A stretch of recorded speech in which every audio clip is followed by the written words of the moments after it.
In Washington today, MPs from the Digital, Culture, Media and Sport Committee were grilling Facebook, Google and Twitter on, amongst other things, their response to fake news on their platforms. Here's the committee chair, Damian Collins, grilling Twitter.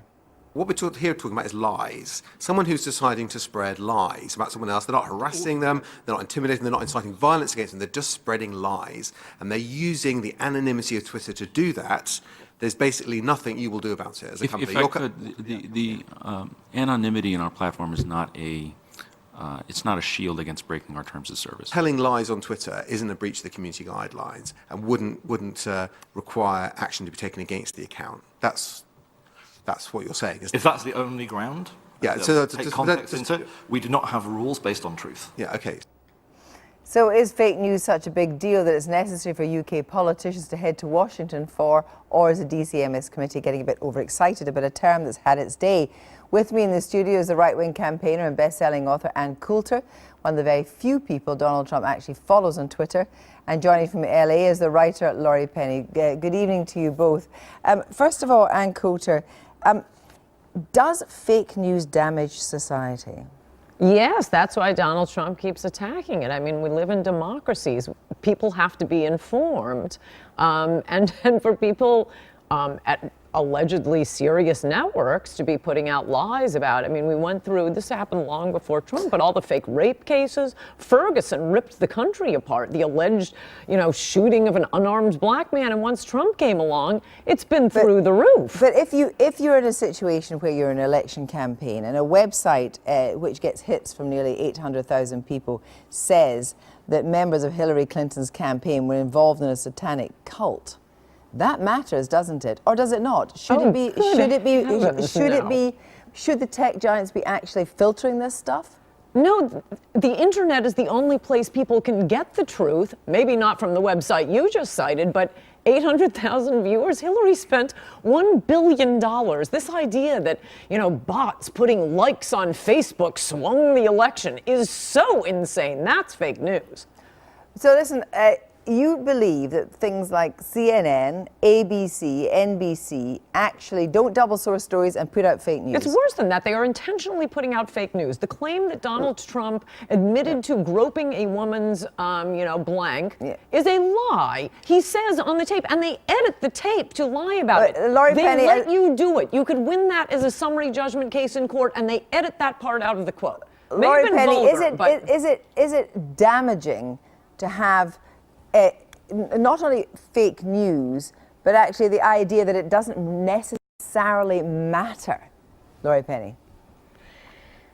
Well, you've hit on something quite important there, Kirsty. The distinction between censorship and what's going on now is important because, look, fake news, what we've come to call fake news, which is actually lies, the point of that is not just to spread lies, it's to make people unsure of the distinction between what is true and what is false. And when people can't, to erode trust in the news media, which is what Ms. Coulter is trying to do right now, erode trust in honest journalistic networks.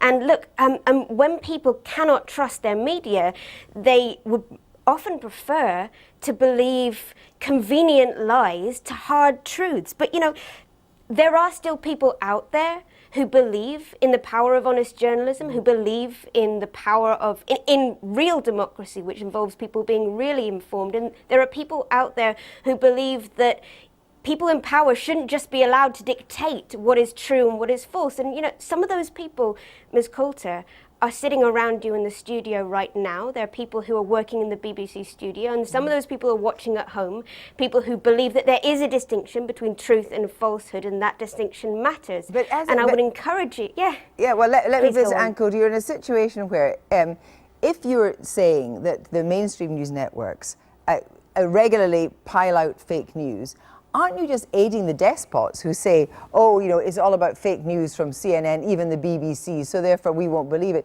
You are aiding people by undermining the probity of the mainstream media.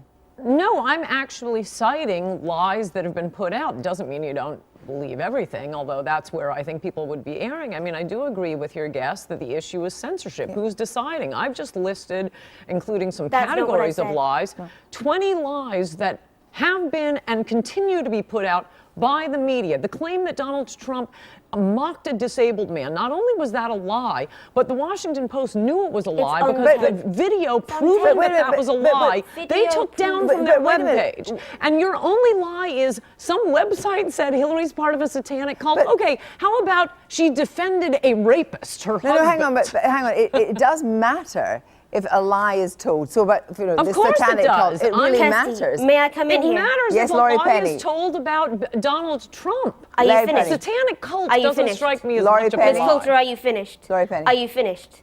May I speak? Thank you very much. You just So wasted the word 30 salad, seconds. the word salad that you've just heard come out of Ms. Coulter's mouth is exactly what we're talking about. What she wants to do is not to make a distinction between what is true, what is not true. It's just to confuse people and make it easier for people in power with no scruples to just decide what is true and what is false. And now Ms. Coulter is a troll with no credibility, and so is her president. But we should not take this as the basis on which we can decide what is true and what is false. But what do you actually do, Laurie Penny? Because once you start essentially filtering or censoring, then who are the deciders? I mean, there's no things necessarily as absolute truth. There's shades of truth, aren't there? And there are nuances of truth. Well, that's why we have journalism. And journalism, as you know, Kirsty, you've worked at the BBC for a long time. Everybody around you in the studio has worked at the BBC for a long time. Journalism is still a thing that exists and matters, and there should be a distintion made between what is journalism and what let's is say an about opinion checking on the on internet. things, Ann Coulter, because we already had the situation where you retweeted what purported to be a Muslim man attacking a young Dutchman. You retweeted it, and then you've got 1.8 million. Donald Trump retweeted it, and you didn't even know where it came from. You tweeted it without checking it. And you're a person that actually, you're a polemicist, you're somebody that's in the public eye. Do you regret that now? No, I've seen no proof that it is untrue, point one. Point two, your question is the correct one. Who is deciding what's true here? Again, I keep citing things... It wasn't true, Wait though. a second. I keep citing things that are provably It wasn't false. true, though. Your guest says... journalists will decide. Well, Walter Duranty said that there were no Ukrainian famines. Our country was roiled by the Ferguson shooting for a year. That turned out to be the biggest lie finally admitted by the media. That's not true. Thank you both So very who's much. deciding? Thank you very much. That's not true.